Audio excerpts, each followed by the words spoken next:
మంచిది రాకూడదు.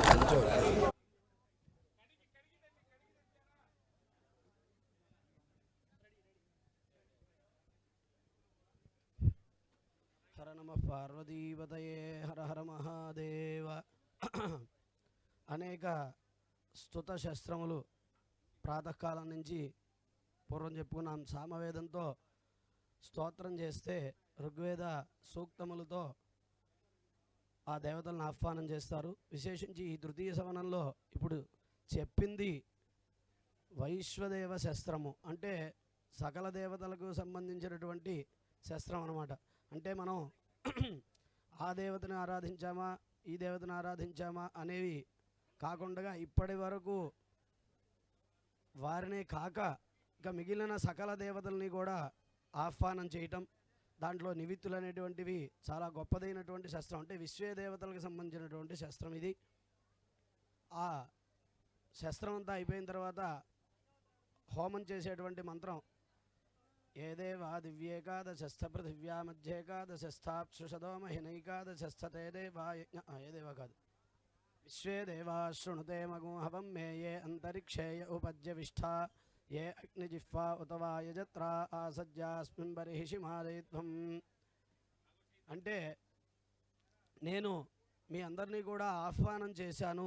ఇప్పుడు ఈ శస్త్రం ద్వారా మిమ్మల్ని అందరినీ కూడా ఆహ్వానం చేశాను. విశ్వే దేవతల్ని అంటే సావిత్రాలు ద్యావా పృథివ్యాలు అని సవిత్ర దేవతలు ద్యావా పృథివికి సంబంధించినటువంటి దేవతలు ఈ భాగములు ఉంటాయి ఆ శస్త్రంలో. ఆ భాగం కలిగినటువంటి దేవతలందరినీ అంటే సమస్త దేవతల్ని నేను ఇప్పుడు ఆహ్వానం చేశాను. విశ్వే దేవా శృణుతే మగుహవం మే, నా ఈ ఆహ్వానాన్ని మీరందరూ కూడా వినండి, విని మన్నించి ఏ అంతరిక్షే య ఉపజ్యవిష్ఠా ఏ అగ్నిజిహ్వా ఉత వాయజత్రా, ఎవరైతే అంతరిక్షంలోనూ అంటే మూడు లోకాల్లోనూ వ్యాప్తి చెంది సంచరిస్తూ ఉన్నారో, ఇంకా భాగం కావలసిన వారు, ఇప్పటికీ నేను ఇంకా యాగం చేయని వారు ఎవరైనా ఇంకా ఉంటే వారందరూ కూడా ఈ యొక్క వేదిక దగ్గరికి వచ్చి వారందరూ కూడా ఈ హవిస్సును స్వీకరించవలసినదిగా ప్రార్థన చేశారు. ఇప్పుడు ఈ స్తోత్రం ద్వారా, ఈ స్తుతం ద్వారా, ఈ శస్త్రం ద్వారా అంత గొప్పది వైశ్వదేవ శస్త్రం.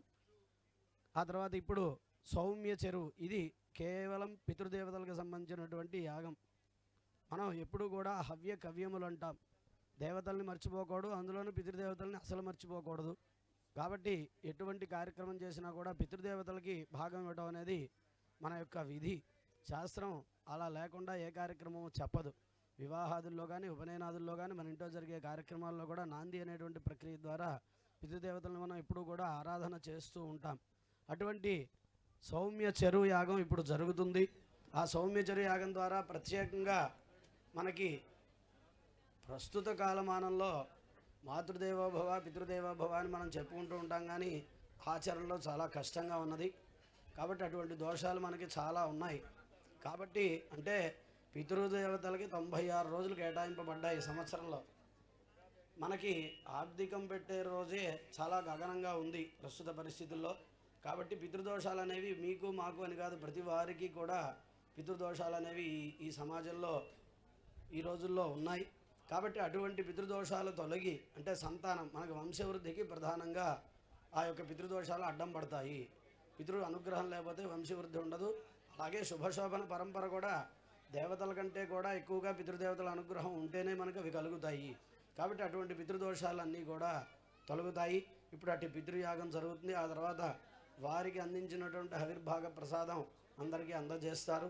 ఆ ప్రసాదం స్వీకరించి మరి మనకి ఉండేటువంటి దోషాలని కొంతవరకైనా పోగొట్టుకునే ప్రయత్నం చేద్దాం. ఆ రకంగా ఇప్పుడు కూడా పితృదేవతలకి మనం రుణపడి ఉండాలి. ఆ కార్యక్రమాలు 96 రోజులు పితృదేవతలకి చెప్పబడి ఉన్నాయి సంవత్సరంలో. కనీసం అవి తెలుసుకుని ఆ రోజు చేయవలసిన ప్రక్రియ చేయలేకపోతే కనీసం ఆ రోజు వాళ్ళని తలుచుకుని దండం పెట్టి ఒక కొద్దిగా నీళ్ళైనా వదిలిపెట్టడం అనేటువంటిది అలవాటు చేసుకుంటే కొంత మనకి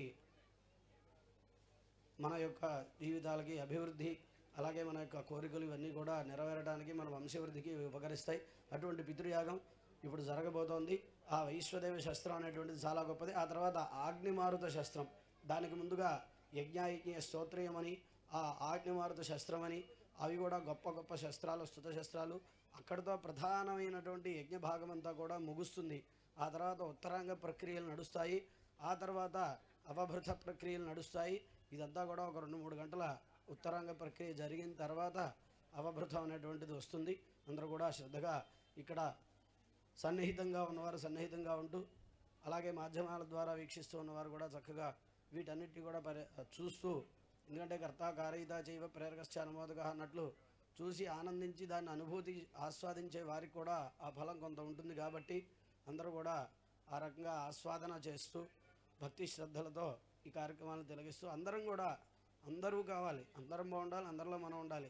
మీకు మాకనే కదా, అందరికీ కూడా అనుగ్రహం కావాలి.